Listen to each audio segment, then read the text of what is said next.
2024లో ఇప్పుడున్న రూల్స్ ప్రకారం యూట్యూబ్ అనేది మానిటైజేషన్‌కి థర్డ్ పార్టీ కంటెంట్ యూజ్ చేసి ఎవరైతే అంటే స్లైడ్ షోలు వేస్తుంటారు కదా! చాలామంది ఫోటోలు పెట్టి వాళ్ళ వాయిస్ ఓవర్ ఇచ్చి చేస్తుంటారు. ఆల్రెడీ ఛానల్ అన్నిటికి కూడా మానిటైజేషన్‌కి అప్లై చేసుకున్నప్పుడు కంపల్సరీ ఇప్పుడైతే ప్రెజెంట్ ఉన్న సిట్యుయేషన్‌లో అయితే మానిటైజేషన్ అయితే ఆపుతున్నారండి. సో, ఎప్పుడైతే మీరు అప్లై చేసుకుంటారో అప్లై చేసుకున్న వెంటనే కూడా మీకైతే రిప్లై వస్తుంది. మీకు మానిటైజేషన్ ఇవ్వలేదు. ఎందువల్లంటే ఒక రీజన్ ఉంటుంది. సో, మాక్సిమం ఫోటోలు యూజ్ చేస్తున్నారు కాబట్టి అందరూ కూడా ఒకటే ఫోటోలు రిపీటెడ్‌గా యూజ్ చేస్తున్నారు కాబట్టి వాళ్ళైతే రీడింగ్ మెటాడేటా అని ఇచ్చేయొచ్చు. లేదంటే గనక రీయూజ్డ్ కంటెంట్ అని కూడా చాలా మందికైతే మానిటైజేషన్‌కి అప్లై చేసుకున్న తర్వాత రావడం అయితే జరుగుతుంది. వాళ్ళందరూ కూడా మళ్ళీ సెకండ్ టైం మానిటైజేషన్‌కి అయితే అప్లై అయితే చేసుకోవాలండి.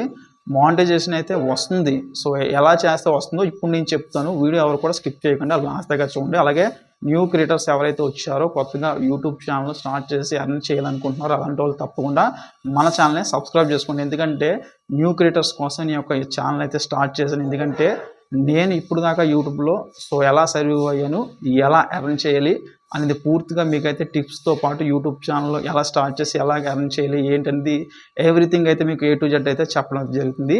సో, ఎవరైతే థర్డ్ పార్టీ కంటెంట్ అంటే ముఖ్యంగా నేను చెప్తున్నాను చూడండి, ఫొటోస్ యూజ్ చేసి చేస్తుంటారు కదా! ఉదాహరణకు మీకు చెప్పాలంటే గవర్నమెంట్ స్కీమ్స్ కోసం ఇప్పుడైతే చాలా ఛానల్స్ అయితే వచ్చినయి చేస్తున్నారు.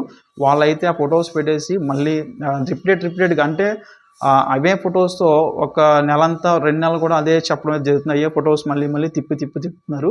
సో, దానివల్ల వాళ్ళు అప్లై చేసుకున్న వెంటనే కూడా యూట్యూబ్ టీమ్ ఇప్పుడు ఏం చేస్తుందంటే మానిటైజేషన్‌కి అప్లై చేసుకోగానే వాళ్ళకైతే రీయూజ్డ్ కంటెంట్ అని చెప్పేసి స్టార్టింగ్ అప్లై చేసుకోవడానికి వాళ్ళకైతే మెయిల్ అయితే వచ్చేస్తుంది. ఒక 2-3 డేస్‌లో అయితే వచ్చేస్తుందండి. సో, వచ్చిన తర్వాత వాళ్ళు ఏం చేయాలంటే మళ్ళీ ఒక వీడియో వాళ్ళు తయారు చేసి యూట్యూబ్ టీమ్‌కి అయితే పంపించాల్సి అయితే ఉంటుంది. అది ఎట్లాగంటే సో, మీరైతే ఒక వీడియో అయితే రికార్డ్ చేయాలి. ఇప్పుడు ఎలా అయితే ఇప్పుడు నేను వీడియో మీకు చేసి మీకు ఎలా అయితే రికార్డ్ చేస్తున్నానో అట్లాగే మీరు కూడా సేమ్ ఒక 1 మినిట్ చాలు, ఎక్కువ అసలు. అంటే వాళ్ళైతే ఇచ్చింది అంటే 1 మినిట్ నుంచి 5 మినిట్స్ దాకా మీరైతే రికార్డ్ చేసి పెట్టమంటున్నారు. మీరైతే ఒక 1 మినిటో 2 మినిట్సో మీరు ఇట్లా ఏం కాదు, ఈ ఛానల్ నాదే, నా కంటెంటే ఇది అని చెప్పేసి మీరైతే ఇలాగ వీడియో తీసి మీరైతే వీడియో అప్లోడ్ చేసి అన్లిస్టెడ్లో పెట్టాలి.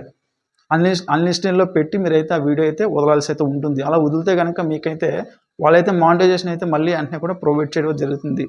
సో, మీరు ఇంగ్లీష్‌లో చెప్పాలి. తెలుగులో అయితే ఇక్కడ లేదు. ఇంగ్లీష్‌లో చెప్పాలి. అదేవిధంగా మీ ఛానల్ URL ఏదైతే ఉంటుందో దాన్ని మీరు ఒక ఫోటోలో కాపీ చేసి పెట్టి దాన్ని కూడా ఆ వీడియోలో అయితే పెట్టాల్సి అయితే ఉంటుంది. స్టార్టింగు మీరైతే మీ URL పెట్టండి. మీ ఛానల్ URLని కాపీ చేసి యూట్యూబ్ సెట్టింగ్స్‌లోకి వెళ్ళి మీరైతే మీ ఛానల్ URL అయితే తెలుసుకుని తీసుకోండి, పెట్టండి.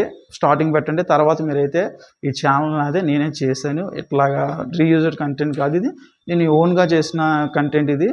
నా వాయిస్ అని చెప్పేసి అట్లాగా చేసి ఒక వీడియో అనేది ఒక 2 మినిట్స్ ఒక 3 మినిట్స్‌లో చేసి మీరైతే వీడియో అప్లోడ్ చేసి అన్లిస్టెడ్లో పెట్టి వీడియో లింక్ అనేది ఇచ్చి మీరైతే మళ్ళీ మానిటైజేషన్‌కి అప్లై చేయాల్సి అయితే ఉంటుంది. అలా చేసినట్లయితే కనుక మీకు మానిటైజేషన్ అనేది వాళ్ళైతే ఇచ్చేస్తారండి. ఎవరైతే థర్డ్ పార్టీ కంటెంట్ వాడి చేస్తున్నారో అలాంటి వాళ్ళందరికీ కూడా మానిటైజేషన్ అయితే ప్రొవైడ్ చేయడం లేదు. సో, ఇలా చేస్తే కనుక సెకండ్ టైం వాళ్ళు అప్లై చేసుకున్న వెంటనే కూడా మానిటైజేషన్ అయితే వాళ్ళకైతే ఇవ్వడం అయితే జరుగుతుంది. సో, కంపల్సరీ వీడియో అనేది ఇంగ్లీష్‌లో మీరైతే మాట్లాడి ఇది నా ఛానల్, నా కంటెంట్ అని చెప్పుకోండి.